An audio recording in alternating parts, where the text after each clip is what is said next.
नाहीये बंधून आज हा कार्यक्रम वेगळा आहे.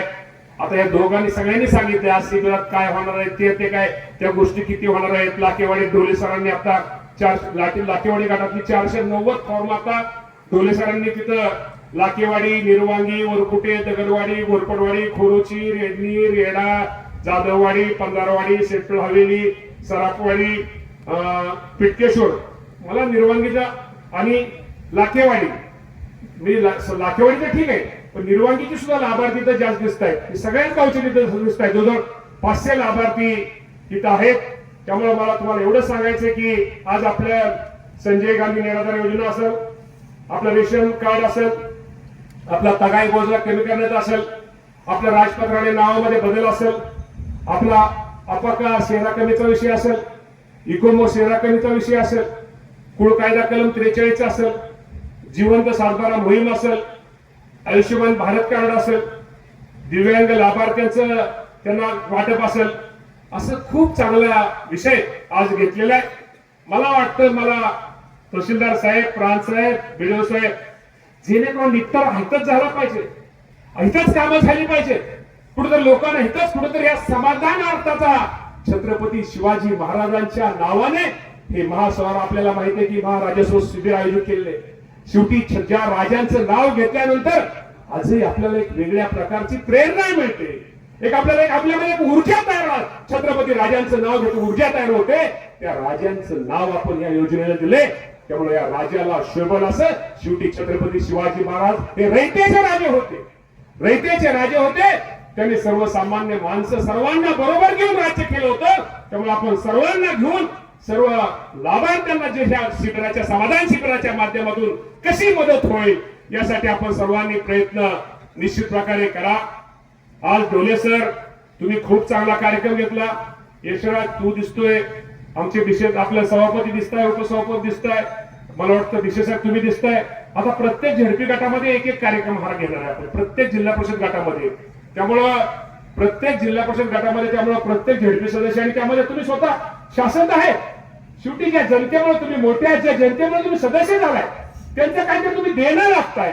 या उद्देशानं हे शिबिर जास्तीत जास्त या शिबिराच्या माध्यमातून माझ्या गरीब माणसाला, गरीब बहिणीला कसा लाभ होईल यासाठी आपण सगळ्यांनी प्रयत्न निश्चित प्रकारे करा. सभापती लोंढे साहेबांचा मगाशी मी चुटका ऐकला म्हणजे त्यांना माहितीच नव्हतं. तुम्ही लक्षातच आहे. आणि कसं असतं नवीन कार्यक्रम आहे, नवीन सभापती, नवीन थोडं त्यामुळं थोडं हे होईल. त्यामुळं काय होतं हा कार्यक्रम थोडा प्रोटोकॉलचा आहे, हा कार्यक्रम शासनाचा आहे. त्यामुळं हनुमंताबा हे मुद्दाम प्रथमाबा यामध्ये आपल्याला शासनाच्या सोडून आपल्याला ह्यामध्ये मगाशी मी प्रांतसाहेब म्हणले की मामा ह्यामध्ये आपल्याला कुठलंही नाव टाकता येत नाही. आपल्यामध्ये सुद्धा अनेक नेते ज्यांनी खूप चांगलं काम केलंय. त्यामुळे हा कार्यक्रम थोडा जरा वेगळा असल्यामुळं त्यामुळं सभापती महोदय त्यामुळे तुमचं थोडं हे झालं. परंतु याचा अर्थ त्यांना तुम्हाला कमी असं करायचं नव्हतं पण थोडं त्यांच्याकडून झालं. परंतु त्यांचं चुकून झालं आणि प्रांतसाहेबाला माहितीच नव्हतं तुम्ही आलाय. तर जरा तुम्ही अजून खूप असं नवीन आहे अजून थोडं त्यामुळं हे होईल की जरा उपसभापती जरा दिसतो जरा सगळीकडे थोडं जरा जास्त त्यामुळं हे होतं. त्यामुळं तुम्ही अजिबात तसं मनामध्ये काय आणू नका.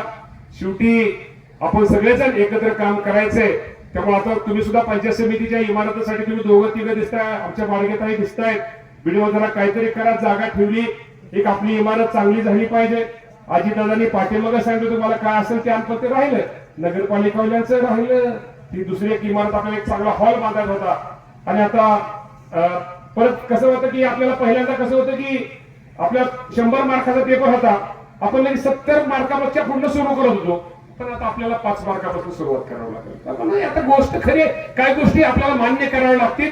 त्यामुळे हे दोन तुम्ही प्रस्ताव मात्र तेवढं पंचायत समितीला ह्या सभापतीच्या काळामध्ये चांगली अशी एक इमारत इमारत नुसती इमारत नको, त्या इमारतीमधनं आमच्या गरीब माणसाचं समाधान झालं पाहिजे अशी एक चांगल्या प्रकारची इमारत बांधण्यासाठी आपण सगळ्यांनी प्रयत्न निश्चित प्रकारे करा. खूप चांगल्या या शिबिराच्या माध्यमातून शिबिरात आम्ही जरी गेलो हे तुमचं काम हे करणार आहे. विनाकारण तुम्ही आता इथं बसून शांत हे करा आणि तिथं तुमचे अर्ज वगैरे निवडून घेतले जातील.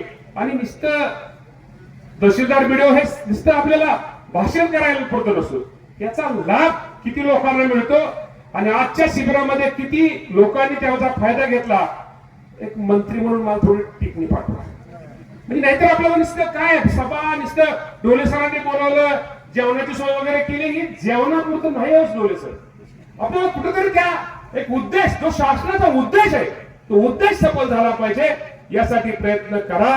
आणि पुन्हा एकदा अधिकारी, आता काय मी जास्त काय बोलत नाही, समजणे वाले को इशारा, त्यामुळे चांगलं काम करा, तुम्ही चांगलंच करताय. पुन्हा एकदा आपल्या शासनाच्या वतीनं आमच्या सगळ्या शासनाच्या अधिकाऱ्यांना त्यांना धन्यवाद देतो आणि खूप चांगल्या भविष्यामध्ये अशी शिबिर आयोजित करा ही आपल्या सगळ्यांना सूचना देतो आणि थांबतो.